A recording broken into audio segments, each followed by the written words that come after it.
بسم اللہ الرحمن الرحیم۔ امام زمانہ اجل اللہ فرجہم کا حکم ہے کہ یہ عمل کرو، اسی وقت آسمان کے دروازے کھل جائیں گے اور جو بھی دعا ہوگی وہ قبول ہوگی۔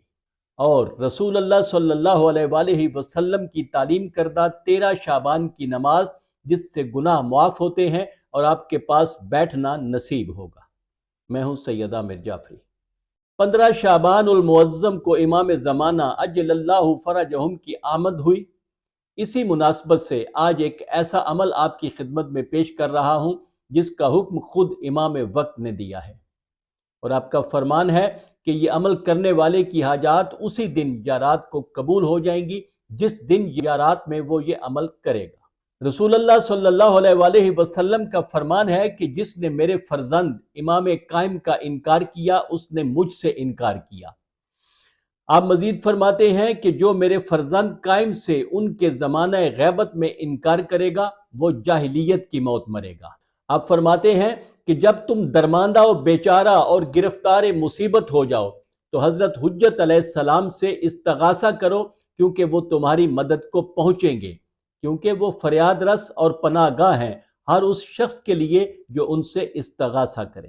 امیر المومنین علیہ السلام فرماتے ہیں کہ مومن جب بیمار ہوتا ہے اس کے ساتھ ہم بھی بیمار ہوتے ہیں اس کی بیماری کی وجہ سے، اور جو مومن غمگین ہوتا ہے اس کے غم کی وجہ سے ہم بھی غمگین ہوتے ہیں، اور جو مومن دعا کرتا ہے تو ہم آمین کہتے ہیں، اور جو مومن خاموش رہے اس کے لیے ہم دعا کرتے ہیں۔ بس ضروری ہے کہ اپنی مشکلات و حاجات کے لیے ان ذوات مقدسہ سے متوسل ہوا جائے، اور بالخصوص اپنے امام وقت کا توسل اختیار کیا جائے۔ اس سلسلے میں مومنین میں شب 15 شعبان کو امام کی خدمت میں عریضہ بھیجا جاتا ہے۔ جو لوگ عریضہ بھیجنے کے طریقے سے واقف ہیں وہ ضرور یہ عمل بجا لائیں۔ آج دعاؤں کی قبولیت کے لیے ہدیہ کر رہے ہیں نماز حضرت حجت علیہ السلام۔ آپ کی طرف سے یہ حکم صادر ہوا کہ جس نے اللہ تعالیٰ کی بارگاہ میں کوئی حاجت پیش کرنی ہو تو وہ نصف شب کے بعد غسل کرے اور جائے نماز پر جا کر 2 رکعت نماز ادا کرے۔ پہلی رکعت میں سورہ الحمد کی تلاوت کرے، اور جب ایاک نعبد و ایاک نستعین پر پہنچے تو اسے 100 مرتبہ دہرائے اور پھر سورہ حمد مکمل کرے۔ اس کے بعد 1 مرتبہ سورہ توحید پڑھے اور رکوع کرے۔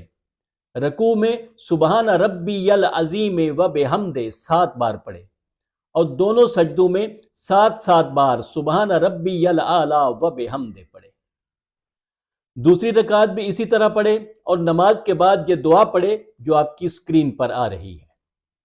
یہ دعا پڑھتے ہوئے جب فَإِنَّكَ جَوَّادٌ کریم پر پہنچے تو یا کریم اتنی بار کہیں کہ سانس رک جائے۔ اس کے بعد دعا کا یہ اگلا حصہ جو اب آپ کی اسکرین پر آ رہا ہے مکمل کریں۔ اس دعا کے آخر میں جو فلاں بن فلاں آیا ہے، اگر آپ کو کسی سے کسی بھی طرح کے نقصان کا اندیشہ ہے تو یہاں اس شخص کا نام لیں۔ اللہ تعالیٰ آپ کو اس شخص سے پہنچنے والے نقصان سے محفوظ رکھے گا۔ یہ دعا پڑھنے کے بعد اپنا سر سجدے میں رکھ دیں اور اللہ کے حضور گڑ گڑا کے اپنی حاجات پیش کریں۔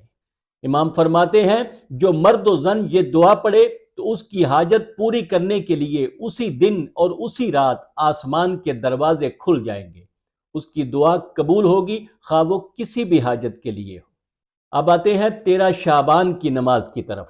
رسول اللہ صلی اللہ علیہ وآلہ وسلم کا فرمان ذیشان ہے کہ جو کوئی 13 شعبان کی رات کو یہ 2 رکعت پڑھے جس کی ہر رکعت میں سورہ حمد کے بعد 1 بار سورہ والتین پڑھے، وہ ایسا ہی ہے گویا اس نے اولاد اسماعیل علیہ السلام میں سے 200 غلاموں کو آزاد کرایا ہو۔ وہ گناہوں سے آزاد ہو کر ویسا ہو جائے گا جیسا وہ ماں کے پیٹ سے پیدا ہوا تھا۔ اللہ اسے آگ سے بچائے گا اور وہ میرے اور ابراہیم علیہ السلام کے ساتھ بیٹھے گا۔ انشاءاللہ پھر ملیں گے۔